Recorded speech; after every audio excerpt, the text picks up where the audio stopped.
Hi అండి, welcome to my channel Sita daily vlog. అందరూ ఎలా ఉన్నారండి? బాగున్నారా? మీ అందరూ బాగుండాలని మనసారా కోరుకుంటున్నాను. నేను కూడా బాగున్నాను.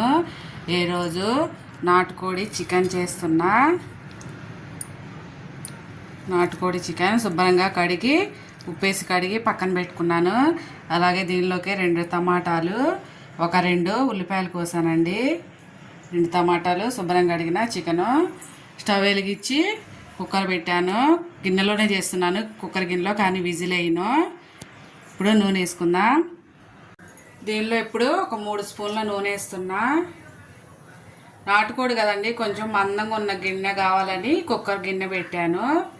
ఒక 3 స్పూన్ల నూనె వేడవనిద్దాం. నూనె వేడయ్యాక ఒక ఉల్లిపాయ,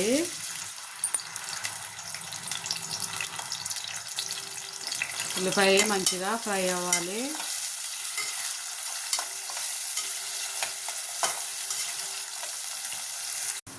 ఉల్లిపాయలు వేగిపోయాక ఒక 1/2 స్పూను పసుపు, అలాగే 1 స్పూను అల్లం వెల్లుల్లి పేస్ట్ వేస్తున్నా. అల్లం వెల్లుల్లి పేస్ట్ పచ్చివాసన పోయేదాకా ఫ్రై చేసుకోవాలి. వేగిపోయాక కడిగి పెట్టుకున్న నాటుకోడి వేస్తున్నా.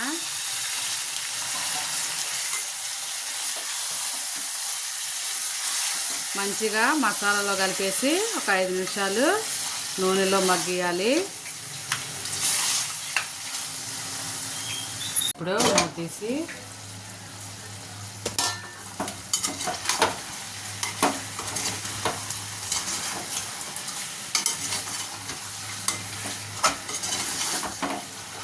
మంచిగా కలుపుకోవాలి.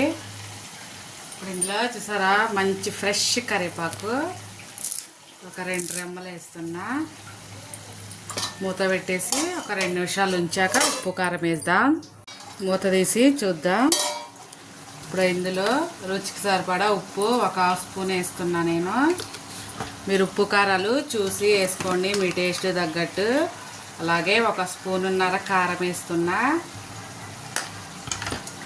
ఉప్పు కారం అంతా బాగా కలిసేలాగా కలుపుకోవాలి. దీన్ని కూడా 2 నిమిషాలు మగ్గిద్దాం. ఇందులో ఒక టమాటా వేసుకుందాం. ఒకటే పెద్ద టమాటా వేస్తున్నా. టమాటా వేసి కలిపేసి మూత పెట్టి టమాటా మగ్గాక నీళ్ళు పోసుకుందాం.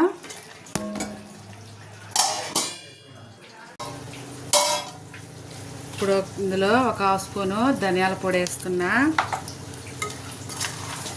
ఇంకా 2 నిమిషాలు ఉంటే కొంచెం మగ్గుతుంది, అప్పుడు నీళ్ళు పోసుకుందాం ముక్క ఉడకటానికి. 1 గ్లాసు నీళ్ళు పోస్తున్నా ముక్క ఉడకటానికి. ఫస్ట్ నీళ్ళు పోసాక హై ఫ్లేమ్లో పెట్టుకొని ఒక 5 నిమిషాలు, తర్వాత మీడియం ఫ్లేమ్లో ఒక 15 నిమిషాలు ఉడికిస్తే నాటుకోడి కూర రెడీ అయిపోతుంది. మూత పెట్టుకొని ఒక 5 నిమిషాలు ఉప్పు కారాలు సరి చూసుకోండి మీరు. చూద్దాం. ఇప్పుడు మంటనే మీడియం ఫ్లేమ్లో పెట్టుకొని ఉడికించుకుందాం. ఒక 20 నిమిషాలు ఉడకాలి, నాటుకోడి కదా. ఇప్పుడు అయిపోయింది, చూడండి అయిపోయింది. ఇప్పుడు దీనిలో కొంచెం కొత్తిమీర వేసుకుందాం. అలాగే ఒక పచ్చిమిరపకాయ ఇలా ముక్కలు కోసేసుకుంటే చాలా బాగుంటుందండి. ఇవాళకి నా వీడియో ఇంతేనండి. నా వీడియో కనుక నచ్చితే ప్లీజ్ ఒక లైక్ చేయండి. నా ఛానల్ని సబ్స్క్రైబ్ చేసుకోండి ఫ్రెండ్స్. చూసారా, యమ్మీ నాటుకోడి పులుసు రెడీ అయిపోయింది. నా వంట కనుక నచ్చితే ప్లీజ్ ఒక లైక్ చేయండి. మీ ఫ్యామిలీ అండ్ ఫ్రెండ్స్కి షేర్ చేయండి. ఉంటా ఫ్రెండ్స్, బాయ్.